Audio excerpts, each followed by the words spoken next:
Welcome in, everybody. RFK Refugees Podcast. Ted here, John here to talk you through a actual happy RFK Refugees podcast for the first time in what feels like a while, at least on the men's side. Again, Spirit, y'all been crushing it. Y'all been doing great, but you guys have been on vacation, and we just had the U.S. Women's National Team. For joining us and not watching the U.S. Women's National Team or have us on a dual screen, welcome. As it looks like they're about. Oh no. Sorry, this is gonna be a faux live stream as we kind of watch the U.S. Women's National Team. I've got it on my TV above me, so if you listen to the podcast version, you'll probably that. But John, how you doing, my friend? How was your weekend? Pretty good. I went outside and played baseball in 110-degree weather, which I don't recommend you do, particularly once you get over the age of like 30. I think it's probably a little not recommended, but I did it and I survived, I guess. And then I got to watch a little bit of soccer this weekend, but yeah, I guess it's all right. How about yourself? It's been hot. I'm really just tired of the humidity. It's awful. It has been hot. I have been availing myself of the pool area around my apartment building, which has been lovely to use that. And I've also been watching soccer, of course, because that's what we do. Watched a little bit of your European championships. Had to get some stuff done around the house, and of course watched the lovely Copa America final. Yes. Let's touch on that. Let's touch on that a little bit. I feel like that's been the talk of the world. I don't know, like if we're not going to break down the game or anything. Congratulations to Argentina. Congratulations to Spain. Condolences to England and Colombia.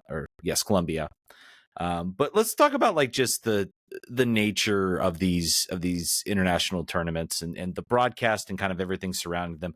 Obviously, like, European championships were normal. They were like a normal summer tournament. Copa America was wild. Broadcast was awful. Like, I don't even know like where to begin. Let's start. I'm going to start with Fox. Can somebody please, for the love of God, like, I don't know, take like blackmail a FIFA, who's ever in charge of that at FIFA or something. But please, can we get Fox out of these rights? Because my goodness, the coverage is just bad. It's awful. I don't think I need to tell people Lexi Lawless is bad. Carly Lloyd is bad. I think it's very funny to put those two together. I feel like that is like the most thumb in the eye of Twitter people like that's ever existed in the universe. Thumb in the eye of a lot of other people as well, but just like I used to, we used to like Alexa. So yeah, I used to like him because he defended MLS, American soccer at one point, and then he went in a totally other direction that I won't really get into many details here, but we all know what we're talking about. Yeah, I mean, it's just, and now like his stuff is just, he's like looking, I feel like, for sound bites in like every single one of his comments. It's just so bad. And the fact that they just like they had the studio in LA rather than actually investing money, hiring other people, putting a studio. Maybe it would have been cool to have a studio at the Copa America final, to have a studio at the European final. Like ESPN used to do this stuff. Maybe not at the Copa America final based on the way it went. Maybe that was probably a smart idea. Maybe that was a smart idea. But the like, you remember you used to watch like when ESPN had the rights, they had a studio on location. Like they did that consistently, and their coverage even for regular season MLS games, they used to do that. Yes, I will thumb the opening like theme they do is just so good. It just gets you like excited, and Fox just does none of that. So I don't know. I hope things change. I don't know if you have any thoughts on coverage, any thoughts on the games, but I don't have any real thoughts on the coverage. Don't care too much about that. I do think that all the memes were very good about like the difference between the Euros and Copa as far as the play on the field and just how Copa was a street fight the entire time. And both on the field and negative. Off the field apparently as well too. So for sure. I mean, I think I've had non-soccer normies come up to me and talk about the Copa America thing. So it broke containment. The rest of the world saw people trying to sneak in through the HVAC and saw the guy who brought his dog into the carrier and the dog ran away. That was my favorite one. That was like the least bad. All of the rest of the footage was like really, really horrible. All the journalists that were there covering it were just sort of like their minds were blown at how awful it was and how security seemed to not really care at all about what was going on for the people that were stuck there. I can't imagine being one of the people outside who didn't get to go in, who had a ticket, and they wouldn't let you in because of capacity. I feel like I would have turned into the Joker immediately. I don't know what. I don't know what. There were people. They interviewed people that spent like $15,000 on flights, tickets, and hotels, and they were just like, "Guess I don't get to go in because everyone jumped the line." It's wild, and it's a failure. They're going to be at every single sporting event, Super Bowl, NCAA tournament, any sort of big sporting event. There are going to be people that are going to try to get in without tickets. It happens in soccer, especially with the uniqueness of this tournament. This is probably for some maybe the only time they'll get an opportunity to see these teams play. Yep. It's understandable. I think what ultimately gets me is, this is something that should have been prepared for. Both now you got everybody. You've got Hard Rock, you've got CONMEBOL, you've got CONCACAF. Everybody's kind of trading as to who's responsible for it. I think that there are some logistical failures that happened. I find it hilarious that I'm pretty sure CONMEBOL was maybe presented a plan where they were like, here's what we need to do. We feel like to properly secure it, or, here, adopt this plan for FIFA. It'll cost you X amount of money. And they were like, no, we're not going to do that because we want to make an extra, $2 million. And then they're going to take all that money and it's going to go right back into hiring lawyers. There's going to be lawsuits. There's going to be a class action lawsuit for people who spent that money on tickets.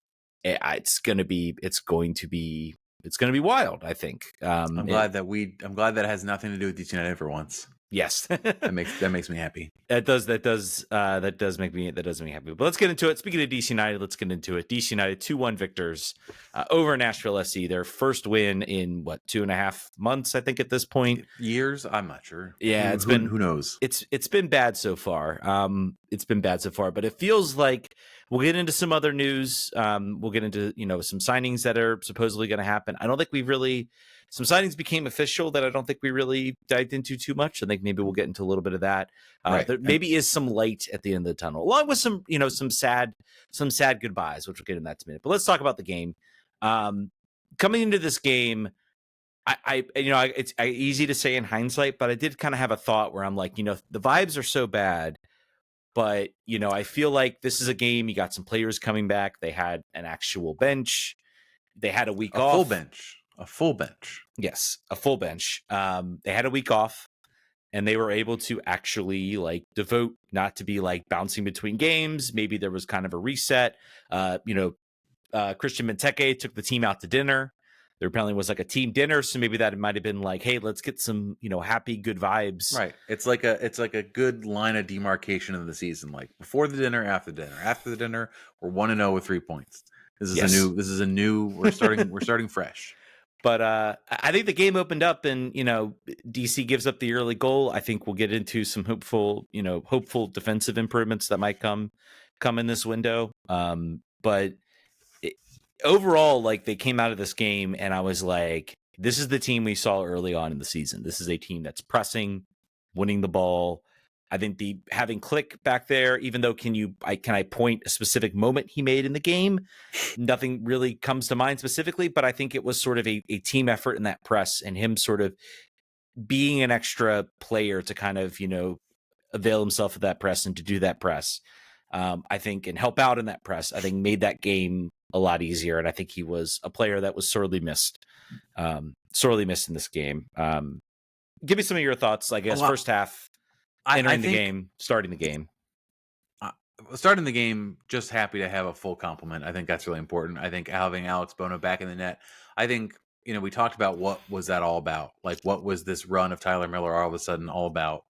Why did we bring back Luis Zamudio? What's going on? I feel like there's a likelihood that Tyler Miller is moved in this window inside of the league. I think they know that they have two could be starting goalkeepers in play, and he's on a decent salary. There's an opportunity to potentially move him within the roster. They wanted to give him some game time, prove he was healthy. That's a complete conjecture. There's no rumors to that effect.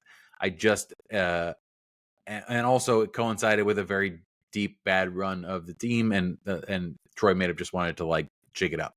That's entirely possible.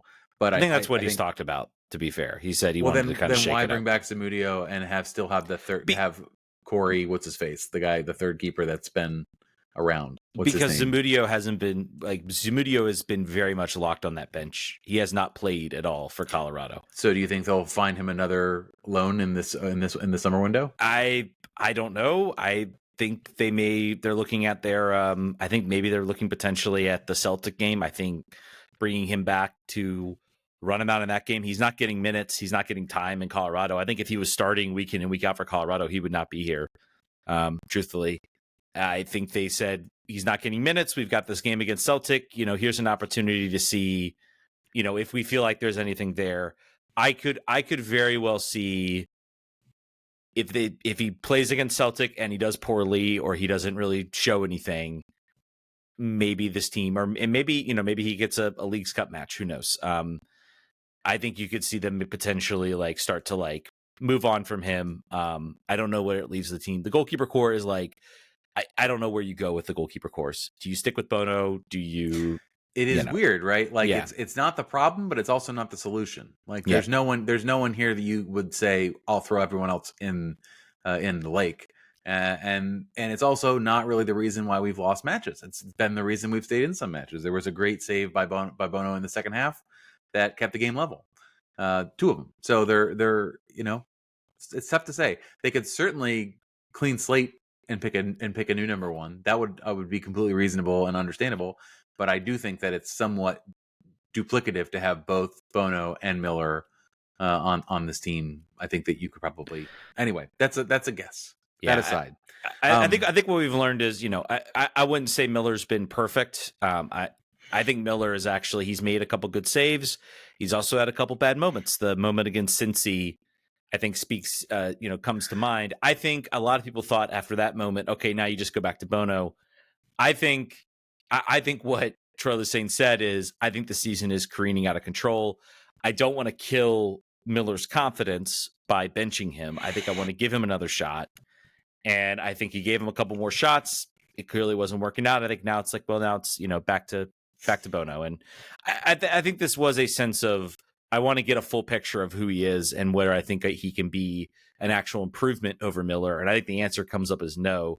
I don't know if he has much trade value at all. I don't see the point in trading him if you don't extract that value. If you can get someone to take a salary, maybe, and you can fill that with somebody, maybe. Mm-hmm. But then what happens if Bono gets hurt? What do you do in that scenario? So I don't know. I think this was kind of a, things are bad. Let's see who we have, and let's see if we want to keep him next year. I think the answer to that is going to be no, and I think he will find himself a new team in 2025. And then I think they'll look for possibly a younger potential, a guy with potential in next year. Maybe whether that's Crockford, whether that's Zamudio, whether that's someone else, and then I think then they'll look for maybe a third.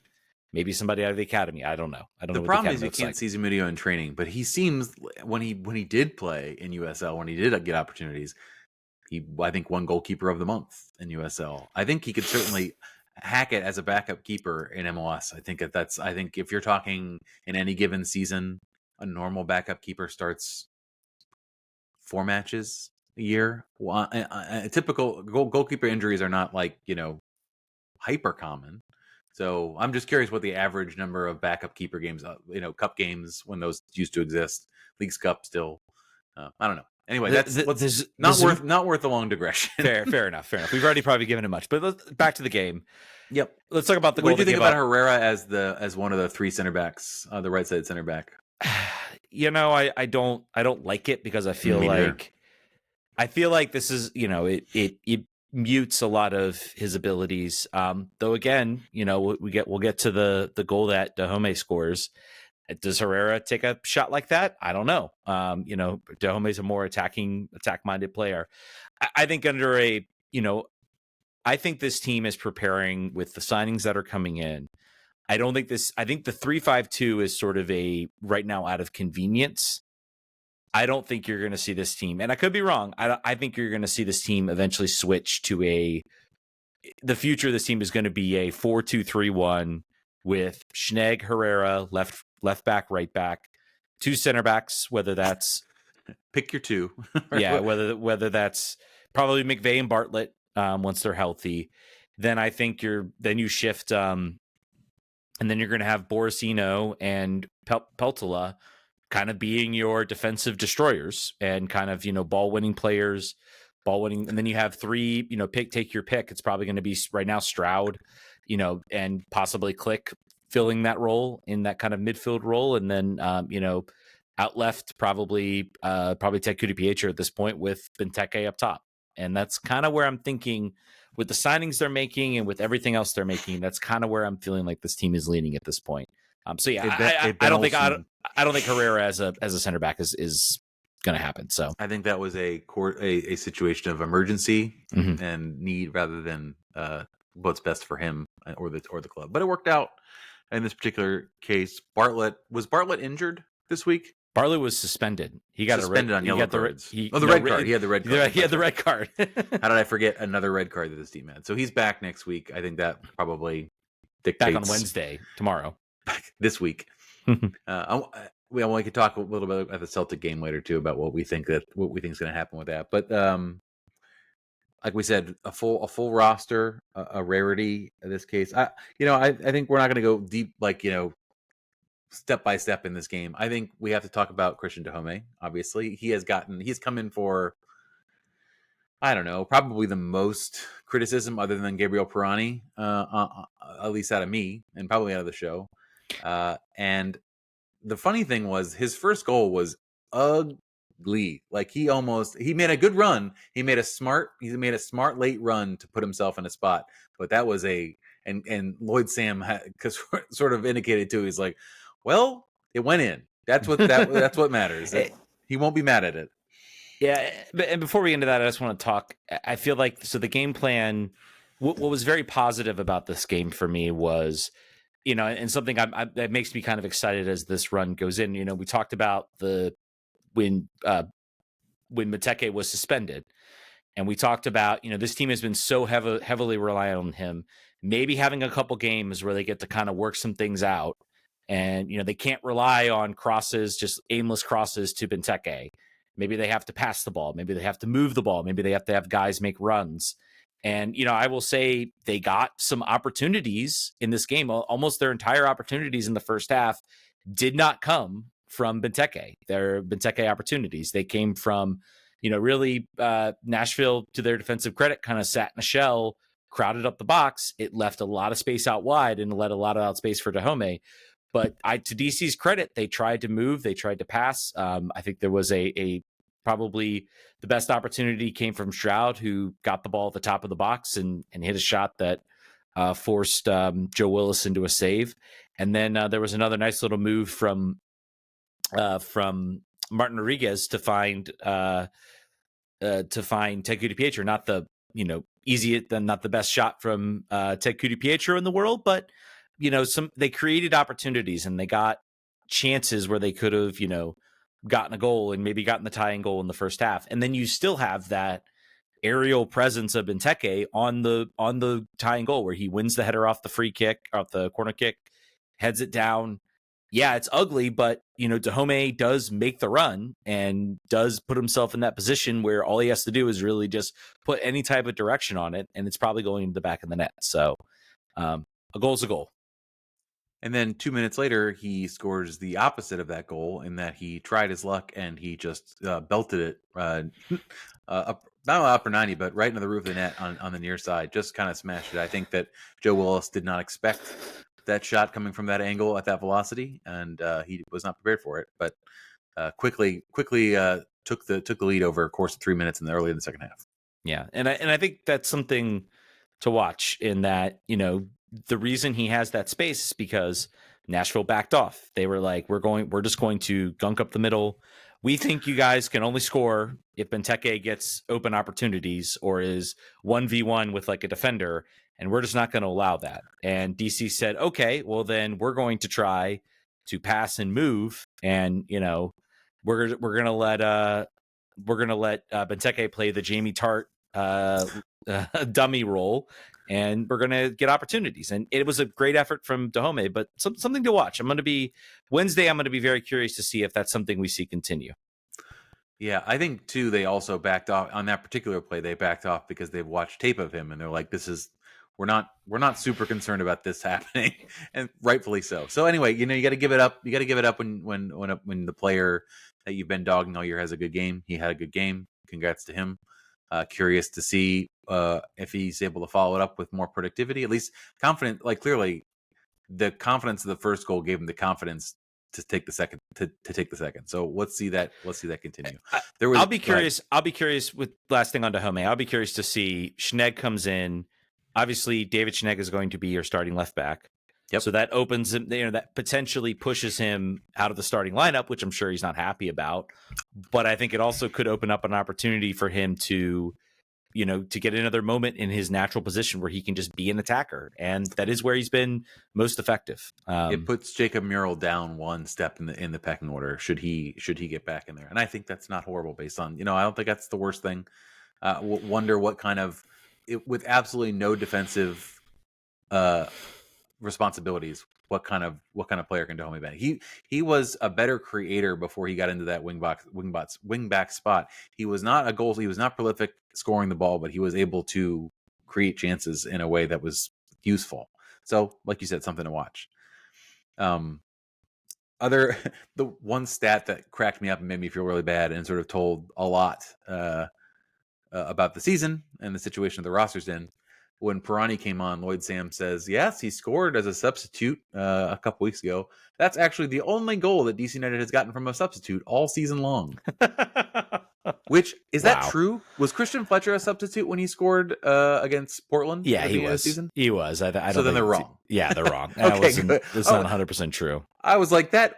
It's surely there aren't a bunch of them, but the fact that I could think of one in 2 seconds tells you that maybe don't trust. Anyway, so disregard that.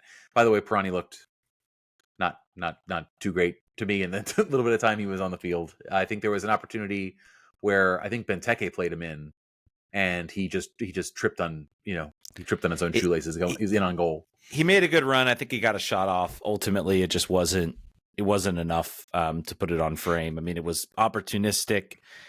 You like to see him make those types of plays. So I want to give him some credit, but at the end of the day, I just don't think it was. I don't think it was there. I mean, full credit to DC. I feel like defensively in this game, they really, other than I think there was an opportunity off the post, and obviously the goal, which was just I think a lot of people are kind of ripping on it and talking about how bad. A lot of people wanted to push Peltola to the bench after that. I saw some tweets of that nature, and I'm like, he's not he can play center back as a third center back, but he is not a second center back. And I think he just gets caught in an uncomfortable position. I think Santos also deserves some blame for not picking it up. I think Bono deserves some blame for not coming to meet the ball and try to prevent that opportunity from happening. So I think it's just a bad goal all around for both sides. But at the end of the day, he flubs the shot. By the way, he pulls it wide. I was kind of like, I wanted to pull up the highlight for Pirani, but wide right. Right. Yes. He had 0.3 expected goals on that shot, by the way. Well, better than he's had all day. But no, just want to finish my thought on Peltola. Yep. I thought he still brought some things as far as his passing, his range, his ability to kind of play those kind of quick line splitting passes. I saw some of that there. I know I've been a big Peltola backer. I think the goal's unfortunate, but I think otherwise, I think he had a pretty good game out there. And I think DC did well to kind of they really kind of prevented a lot of Nashville from generating many opportunities. Hani Mukhtar was a non-factor, which is shocking. The stats bear you that out too. He was 91% of passing, 32 of 35, 4 passes into the final third from center back, which is pretty impressive. 4 out of 5 on his long balls, 7 recoveries, dribble past once. But yeah, aerial duels 2 for 2. So he stood out to me too as feeling pretty confident. He had to make some. He had made a couple last ditch tackles that were a result of sort of bad positioning that got him in that place, but he's able to recover because I think he's faster than your average MLS center backs and some of the attacking players. So it will be really. He is an interesting case, right? I think that there is really good arguments to see what he brings if they kept in a 3-back system, which you say they're probably not. And I think there's probably some truth to that, and we'll find out here pretty soon, just based on the players they brought in. But he could fit in either one of those. He's got unique skill sets as one of the three in the back, and I think he has. I think he's. I don't want to say he's less of not a liability. He's not a liability anywhere really necessarily in MLS. I think he is. I think his upside is higher actually in the back with a three back than he is in midfield, just because I think there's some physicality. There's some physicality things that he can cover better at center back. But I don't know. I think he's an interesting player because it's very uncertain where he nets out. What Troy thinks his best position is. He's young, so there's an ability to move him around a lot and figure that out. I guess still, both in this year and the years to come. Yeah, and I think we'll get into that, and maybe we want to go ahead and jump into that. I think the signing of Boris I think is interesting because again I've not watched much of Boris, but I think the recognition has been. I think what they've tried to do is to see if he can be, and there's been a lot of talk about when he came in here about how much ground he covers, and I think the idea was okay, we're going to get him into this scenario, and he's going to be I'm trying to think of like someone like a Kyle Beckerman, like a Michael Bradley, like just cover a whole bunch of ground and just be an elite number 6 in this league. And I think ultimately what they've learned maybe is that maybe that's not what his skill set is, or that's not what he can do. He can do it in the cold 40 30 degree weather in Finland, but you put him in the sweltering 90 to 100 degree weather in DC, and maybe that changes a little bit. So we always said he would change colors, and that has been so. but it's more to that point. Maybe that's something that he adjusts. It's kind of a shock, I'm sure, when he like goes out on the field and like right now it's 100 something in DC, and he's like, oh my god, I got to play in this. Like, are you kidding me? So be interesting to see maybe how he adjusts next year. Yeah, I mean, so you're thinking if they did go to 4 in the back and had a 2 shielding defensive midfielders, you think it's Peltola and Yes. Okay. That is my thought process. I think the Eno signing is interesting. I think it doesn't bode well for Matthias Klick coming back next year. I think it potentially opens up. I think the team could potentially look to theoretically open up a DP slot there for a number 10, or maybe they keep him there, and but I just feel like shifting that formation isn't where he fits. Again, I could be completely wrong. I could see a 3-back line potentially working, with Schneid can play fullback. They've already sort of said that as opposed to a wingback rather than just fullback. So he can get up and attack if that's the way they want to go with it. Yeah. So we'll see. It's going to be, this is going to be, I think, interesting times as far as like what the team is thinking about how they're going to do this next year. He has to settle, right? This would not, I mean, we spent a lot more money and have missed a lot bigger than $2.2 million in a defensive midfielder. So we'll see. There's a lot. They're gonna try it out, and they're gonna try different formations to see if Peltola and he work together well. Matthias Klick going makes a lot of sense if you look at what you still need from this roster and what the DP slot provides you. The struggle will be, for all this team's warts, he has not been one of them, and he is a chance creator, a ball winner. You saw him when he was unable to play. You saw what happened with this team. So when you subtract him and add in another player, it's got to be an immediate difference maker that works really well with all of the players on the team. Versus, so you're building a negative space if you remove Klick and putting somebody in, versus building around him and trying to find other complementary players. So that's just a bigger challenge for McKay, and that's not to say not to do it. Yeah, and I think because this team is bad. I mean, this team is in the near the bottom third of the table. So yeah, drastic changes are completely warranted by McKay if he wants to do it. And they're certainly coming. They're certainly coming, and I think they've gotten a little bit of juice with recent announcements. But let's talk about the big one. Let's talk about the big one that maybe you think makes the Eno signing possible. Yeah, let's do it. So Steve Birnbaum announced today, so thankfully we're recording today. Steve Birnbaum saying that basically he is done. He is retiring. Talked a lot. Really, I don't know if you had a chance to. I did to sort of read some of what's been going on, but and for those who haven't read, sounds like he is in immense pain right now, since he can't like play with his kids because he's in so much pain. And I think he is finally finally decided that it's time. It's interesting, and maybe you want to read some points. Give me some of before we get into that, I have some thoughts on Steve. Yeah, give me some of your thoughts on Steve. Yeah, just on the state he finds himself in, calls back to Ben Olsen a little bit as far as like inability to do basic things. I think maybe to a lesser degree, Steven Strasburg, who just retired and couldn't hold his kid or couldn't lift his arm up, had to sleep on his side, a whole bunch of crazy stuff due to the problems that he encountered for pitching. I think we have always been worried about Steve, right? For a while now. He has had many concussions. He has thrown his body into any challenge he could possibly find, whatever it would take to do his job. I think we could talk more about sort of what his legacy is with the club, but there's one thing you could not ever doubt, was that he was tough, and that he would play hurt, and he would do whatever it took to try to stay in the game and try to make the play. So it's been 11 long years. For a long part of that, other than the concussions, he was really healthy. I think the lower body stuff, the knee, really took a lot out of him. He said he's got no cartilage left in his knee. It's just bone on bone. He's going to need the article with Goff that you're referring to said that he's going to need a new hip. He's going to need a new knee. That's a daunting. He's only, how old is he? 33. I think he's 33. Yeah. That's daunting to think about. You got 2 kids, you have a wife, you're 33, and you're going to need new. That's a big surgery. I mean, duh, obviously, but it is a major recovery. So, I think this is the right call for him. And I think it's also the right call for the club. And I want to make sure I call that out. I think that we don't know what has been happening. This was not a surprise. It's the response from some of the players and about this happening. It's like, oh, this is kind of hoisted upon you. This was a bit of a surprise.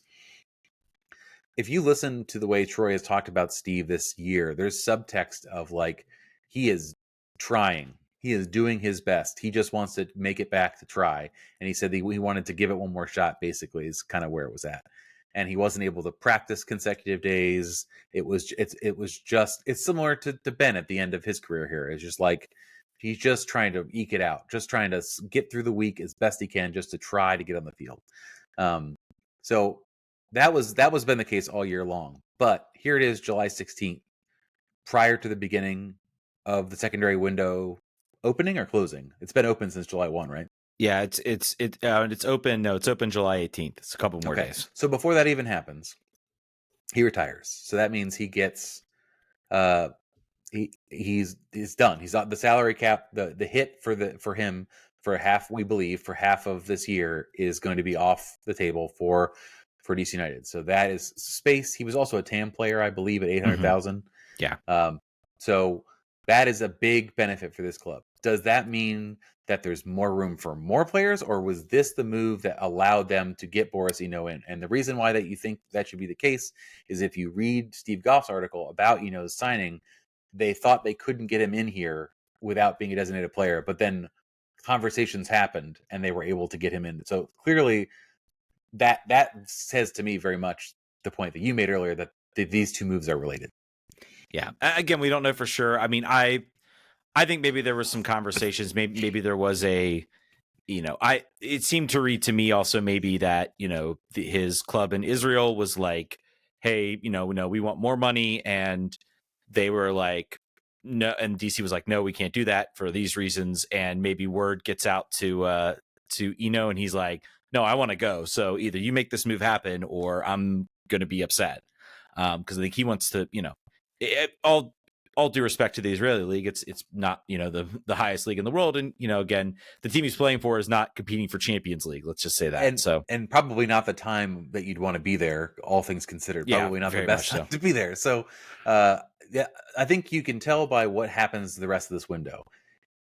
Either this is what allowed it, or they have $400,000 to play with. So keep that in mind as players come in and out. So so you said we've not gotten a chance to talk about the players who've come in, right? We knew about Schnegg. We kind of talked a little bit. I think I wanted to do some research. That hasn't happened. Sorry. The future of David Schnee. Dominic Baji comes in, is our new backup number 9. It's serving the great. There's a long legacy of backup number 9s here. The Eric Sorgas of the world, the Estradas. Is it David Estrada? Who am I thinking of? We also had a David Estrada, who the player from is that Eric Sorga? Is that what you're talking about? I'm talking about Eric Sorga. There's just a long Mycone Santos. The backup number 9s go back way back. So I think that Nigel Robertha is the other one you're thinking of. Nigel Robertha's one. I'm still thinking of other ones. This basically says when Benteke needs a blow, you're actually going to have a proven goal scorer, not someone who just graduated from Georgetown 6 months ago or 12 months ago. So I think that's probably good for this team to be in a situation to do well. Baji is going to get. You're going to about to see him get some major minutes here this month. I think that's what's going to happen. I think Benteke is going to be like, Leagues Cup and any friendlies that we have, we're gonna keep you 20 minutes, 30 minutes at the end of the games if we have to, but try to keep you out of the games as much as possible. I mean, we'll see. We'll see. I don't know. I don't know if you can keep a guy like that off the field. I think you will see him. There will be options now where you can sub him off in certain situations, and you can maybe rest him for, instead of playing 90 minutes, he plays 65, 70 minutes. I don't know. With regards to, I will think maybe it might be an interesting thing to watch. Does the team, if the team is being ginger with him, resting him, that maybe sends a message that they're looking to exercise his option and keep him here next year. If they play him full 90 for the rest of the year, that maybe sends a message that, this is the last ride for him here, and then we're going to go elsewhere. So something to watch. Right. Something to watch. Interesting thing about this Birnbaum announcement is he's going to play against Celtic for a half and then come off and be replaced at halftime and be honored. Very cool. But which tells you this was not an acute new injury that occurred. I remember I'm trying to remember what team he was playing. I was there. I think it might have been Houston. No, it wasn't Houston. It was the game before Houston. He gets jostled and then he comes off. I think it was just like, you tried, you did your best. The knees, you cannot have knee collisions with your knee anymore. So he's going to grit out 45 minutes. He's going to say goodbye. This team, there's going to be hope. There may or may not be some sort of celebration for him at the game. I think there should be. Let's talk about his legacy. I think I wanted to. That's what I was going to get into next. So let's talk about it. I think it's what's interesting about his legacy. I feel like it is to a certain extent. I don't want to say like checkered, but I feel like, the notion is, and someone brought up this point, the team did not win a trophy while he was here. I guess if you want to count the Capital Cup, maybe we're not going to count that. But he came in the year after. He was a product of how bad the 2013 season was for DC when they won that Open Cup. So he was not there for that, the team. So I think that ultimately as DC fans, Bill Hamid has a trophy. He was part of the team in the 2013 Cup. Bill Hamid only played one game in that tournament. He just played the final. Joe Willis played every other game in that, and he just came in for the final. So just a counterpoint to the narrative there about the difference. Well, yeah, and I think Steve Birnbaum, obviously, I hope as the years goes on, I do hope he gets some sort of other role in this club that might elevate him a little bit amongst the fan base. Because I feel like his playing career, he had some very good moments. I think he was definitely starting 11 or first team. I think he made MLS Best 11. He might have been a finalist for Defender of the Year. I don't know if he's actually won Defender of the Year, but I think from his accolades, it really never. It's weird because I feel like he should be loved and he should be remembered as a player. He only played for DC United 2014 all the way through. Sorry, I'm just muting my phone here. Someone is trying to text me. From 2014 all the way through 2022, they had an 8-year career. 2024, 10-year career. Sorry, I can't do math. 10-year career here. Like any other player who has that type of longevity at a club is usually beloved and remembered. And I just feel like something with him is I don't know if it'll be 100% that. So I don't know. It's interesting. So I want to say that it's he's a victim of the time at which he came to this club. Very true. I think that really has to be driven home. Uh, one center back was never going to elevate this club to trophies. It was never going to happen. It just really wasn't the case. You have a player here who led MLS in aerial duels 2018, 2019, 2022, percentage of aerials 2018, 2022. He was the Christian Benteke of the back line for the prime of his career here. He I already talked about sort of his durability or his attempts to be durable. He was similar when they always talk about like how the goalkeepers like Rafael Romo did poorly for DC United because he had Tony Alfaro as his starting left back. Steve Birnbaum has had a pretty messy list of center back partners over the years. Over time, I think that the frustration with the team became a frustration with him. And you know why? Is because he was the familiar face that ran through the lean times, right? So the long-term fans, you got to yell at somebody. You got to take it. First, they took it out on Ben. Then Ben left. Where else are you going to point at? Who else are you going to yell at? Who's the guy that's been here? Bill left. And then it was just Steve and it was just Russell. So, you know, did he win any trophies while he was here? He did not. I think that you can still have a legacy worth honoring despite that, based on the context of what this club was during that time. He was I think oftentimes a good player on a bad team. I think he struggled with the fans sometimes because they may have wanted a more fiery, vocal, rah leader uh, than Steve really presented. But that's about our expectations, and maybe he was a quiet leader. Maybe he was a leader inside the locker room and on the training field. He seems to have the respect of his teammates. If you look at the sort of the stuff pouring in for him, by the way, definitely check out the testimonial video that DC United put on their Instagram. Bobby Boswell, still hilarious, very funny guy. Also, the Ben Ols, for some reason, I don't know why I didn't expect Ben to show up on that, but like it kind of hit me a little bit. I was like, Yeah. he knows, like he's lived that before you, and he kind of made that point. So anyway, I just want to really reiterate that, you know, I think he deserves as much credit as possible. He deserves as much credit as Bill Hamid deserved when he left. Sort of similar players in similar situations, except for Bill is still playing and winning trophies at the MPSL level as of last weekend. It's wild. And Steve, which is it's a topic upon itself. But Steve, gave it all, and he is where he is. And I hope that he's able to find some comfort in his personal life and in his physical life so that he can get it on. And I do hope that he stays, with the academy. I think there's a lot he can teach young defenders about how to play. And I just want to make sure that, I get it up. I met him and his family in right when he got drafted. I took the bus up to Philly for the draft on a middle of the week, took a day off of work to go up there. Everyone was drinking on the bus. People were drinking at 10 a.m. on a Tuesday or whatever it was. And then we got there and DC United put us up in like a pizza shop at like 11:30 or 12. And he comes in there with his family and his grandma, and we are singing and swinging scarves at him. And he's, he gets it, but the look on his grandma's face, like, what weirdos, what's going on? And then apparently she just always traveled subsequent. I think she passed away in the last couple of years, but she always traveled to games and started to like get it a little more. But I won't forget that. And it was, he's been there for as long as I've been super passionate about the club. So I'll miss him. I hope he has a great retirement.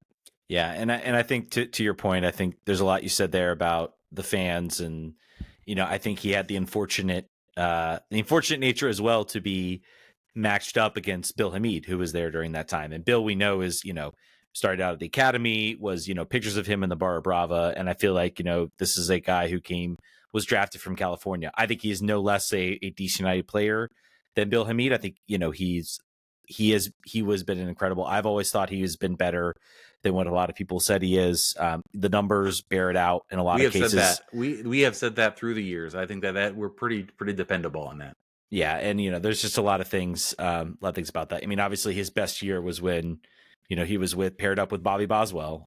So yeah, it's going to be tough. It's sad to see him go. And now he remains, I think, one of, I guess if you count Jeremy Gray, I think he's one of like 3 players who played during the RFK days. And Now it's just Russell Knaus who's left, who played sort of that last half season at. Are you counting Garay as an academy player? Is that how I he's think still?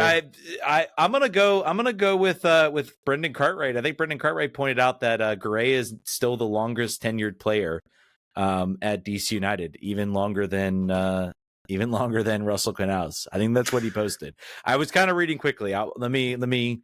Yeah, I'm gonna trust Brendan Cartwright with that. It's safe though. to do, particularly over my memory. I would certainly trust that over mine. I feel like Garay was signed. Was signed. I can't find his his Twitter, but I'll give you a second. There was a question too. We were having a discussion in the Discord today about sort of what should be done with him, basically. Like where do you place him in the pantheon? And like I think this team, as it continues to evolve and honor its history, but also move to 3.0 or 4.0 or whatever iteration this is of DC United, even if the player is not Marco Echeverri or Eddie Pope, these players still have a role to play both in the academy system, in community relations, in being in the stadium on broadcasts. This team does a very poor job with making sure that that second tier of player, the non Hall of Tradition players, are still around the team. I think that those players are super important too, particularly since this team has gone so long without success. To just black hole this decade plus of time to pretend it didn't happen is a disservice to all the people who have lived it and breathed it for all this time. So I think that you have to, if you're the ownership or you're the marketing staff or whoever, like those guys, like Santino Carranto, like those players that are like right below that tier, there are long surviving fans that have a real affinity for that sort of middle ground player, and I think that they need to make sure, whether it's in coaching or some other capacity, to keep him around if you want to be. Steve Birnbaum, do you think he deserves to be in the Hall of Tradition? Who's in there now? Eddie Pope's in there, John Harkes, Jaime Moreno, obviously Ben Olsen's in there, Marco Echeverri. Like, and they have not had an inductee, I think, in a long time. Time. I think so. Hall of Very Good. It's something like the always the discussion in baseball is the Hall of Fame versus the Hall of Very Good. He's a Hall of Very Good guy. I think that it doesn't hurt. Nothing like there's no like downside in it really. Like there's no like, well, you've besmirched this like basically fictional Hall of Tradition. How dare you? How dare you bring the quality down? And I think the most important thing about the most important thing about fan Hall of Traditions, I will say, is not necessarily it's a way to sort of have people recognize your history. It's a way to and I think you got to look at this era that, again, you talk about the era that he played in. If he wins, if he is part of an MLS Cup championship team, 100%. Here's another guy in there, and that's Richie Williams, and he was a name that came to mind. He's like, he's a player. I don't think when you hear people talk about DC United and what they meant, Richie was certainly a great player when he played 96 to 2000. And then in 2002, he was part of those teams that won championships. I'm sure I'll have an old head talk about how great he was and how I'm undermanaging him, but he's not a player that you think about when you like look at the list of these names that go down the list. John Harkes, Marco Echeverri, Jeff Agoose, Raul Diaz-Arce, Eddie Pope, Ben Olsen, Jaime. I mean, these are guys that had either longevity careers like Ben Olsen, who played for over a decade. 221 appearances for DC United, and then just to remind you, Steve had 262 appearances for DC United. Yeah. So in my mind, I think you should. I think you're not going to have too many players. Like Bill Hamid has probably hit the last player, then him, and then maybe there's a small argument for Russell Knaus considering his longevity. I think whether he comes back next year and how he performs, could change that. But I think just having those types of players in your Hall of Tradition, yes, they don't arise. Steve Birnbaum doesn't arise to the level of Eddie Pope or even Jeff Agoose. I mean, those guys won championships. They were part of a special group in that early years that won championships. Steve Birnbaum, I don't feel like should be punished just because of the era that he played in, and the fact that the team couldn't spend money to build around him, and then when they could spend money, did it stupidly and really couldn't build a sort of successful longevity team. By the way, it's really funny how we do not have a keeper in the Hall of Tradition. I just noticed that we have It's no got goalkeeper. I mean, Bill or Ramondo, both of those, you think you probably would be the ones you put in there. I think for me, longevity is always going to be, I think, the key here. And Ramondo was here, 3 seasons? Yeah, 4 seasons? 2003, 4, and then I think 5, and then I think he was then traded off. So he got 2 cups? What's that? He got two MLS Cups with DC United? 1 cup.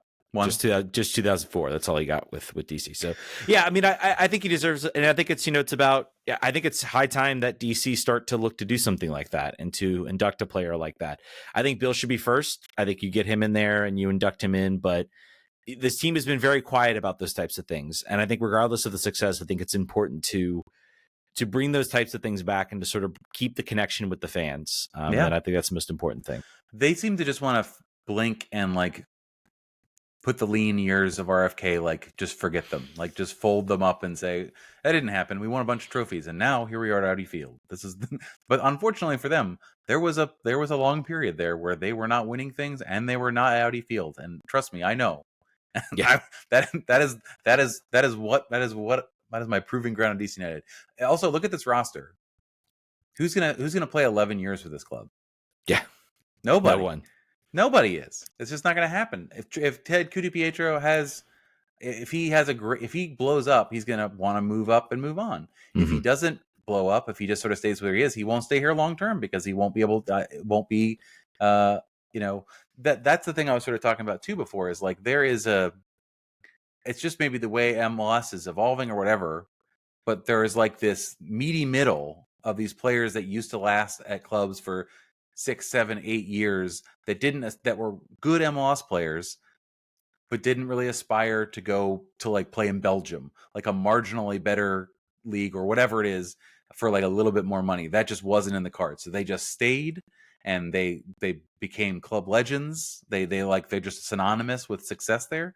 And then that was it. And if you just look at this roster, that player does not exist. I don't know where they're going to come from. It seems like it's a bygone era thing. It's a nature of the league too. You talk about your younger players who who move up. The idea is that they go to Europe, is that they rise to be that level of player that eventually goes to Europe. And then you talk about those sort of middle of the road players who might like your Birnbaums, who might aspire to be that. Either it doesn't work out, where they move, or they just never get that offer that comes in, or in, I think in Birnbaum's, in a lot of other cases, those players start to get expensive, and then they start to be tradable assets for teams that are trying to win championships. Perfect example comes to mind. Bobby Boswell, maybe that in my mind could be another name that maybe you want to induct into the Hall of Tradition. But again, he got to a point where he was his age and he was a weight on the cap. The team was bad, and so they traded him because to a team like Atlanta that was looking for a sort of veteran center back. So I think that's also what you kind of run into with a lot of those middle players. They become tradable depending on where your team is. If your team's bad, those players become expensive weights that you try to move to free up roster spots. I brought up the longest tenured players in MLS. I think it's pretty interesting. Right now, Steve is 7th. He'll be passed, obviously, because these are all players that are active. He'll be quickly passed.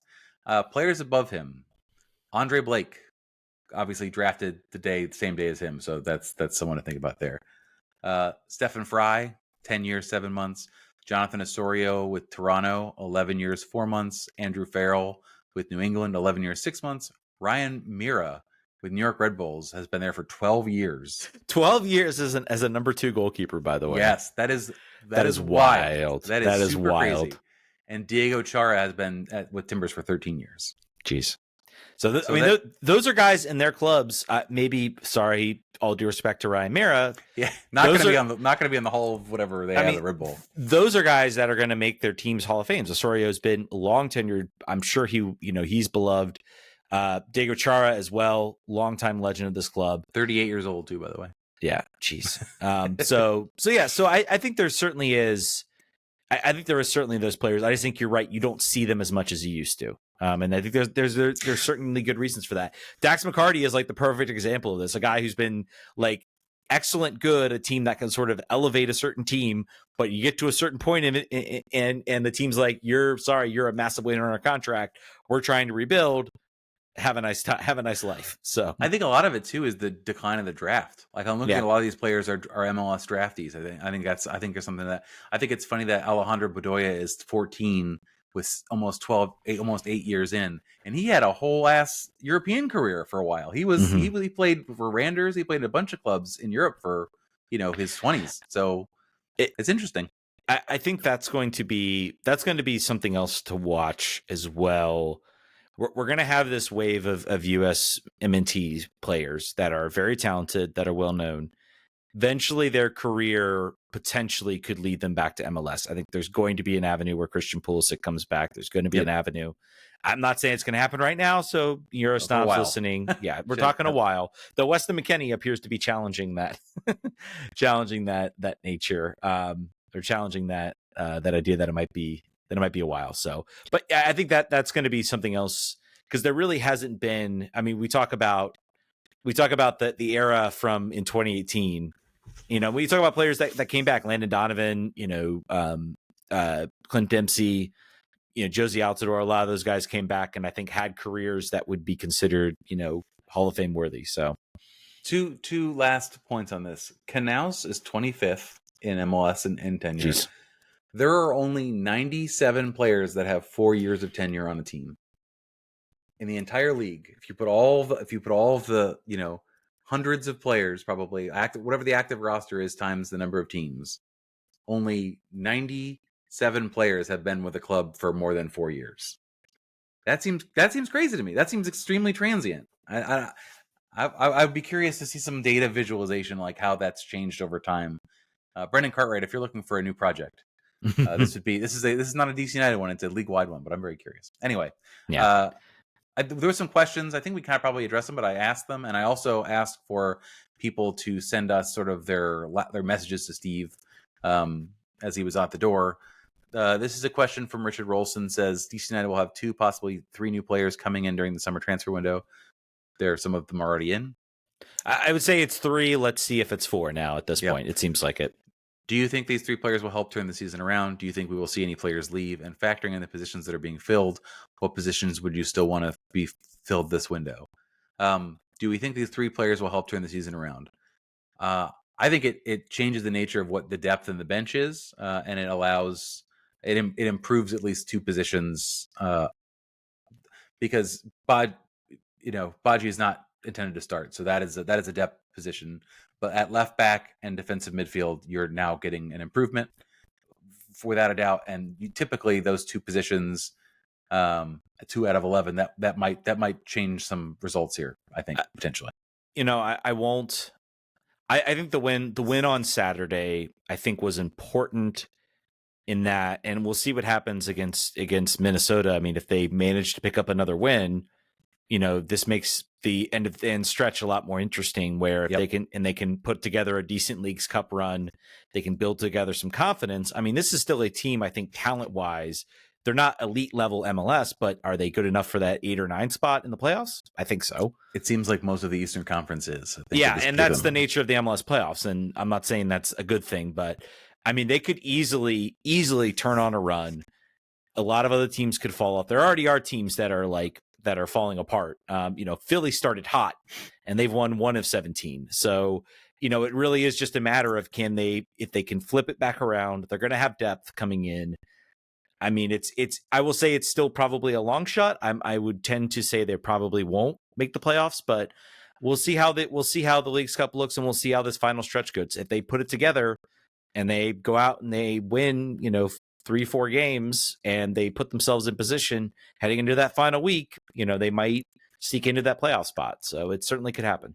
He asked if any players might depart. I still think Tyler Miller might leave, but other than that, I'm not seeing anybody else on the roster who could. Yeah, I don't.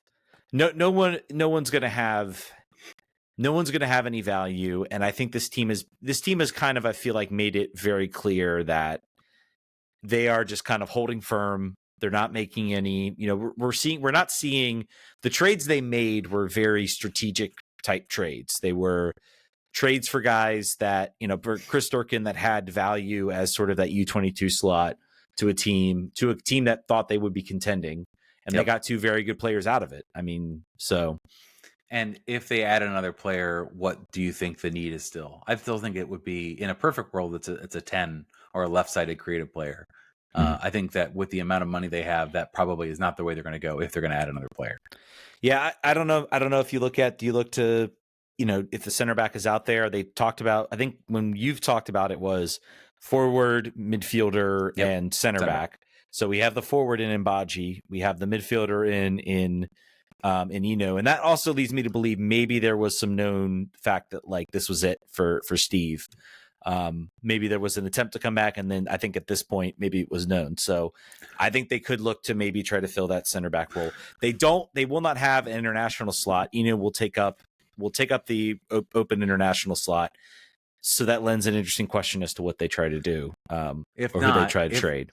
If they somehow decide to keep either put Click in the double pivot or in the two sixes, then you've got a 4-man rotation in the center back of Peltola, Tubbs, McVeigh, and Bartlett, which is fine. I don't think that's horrible. I think you could certainly upgrade it, but I also think it's not the worst.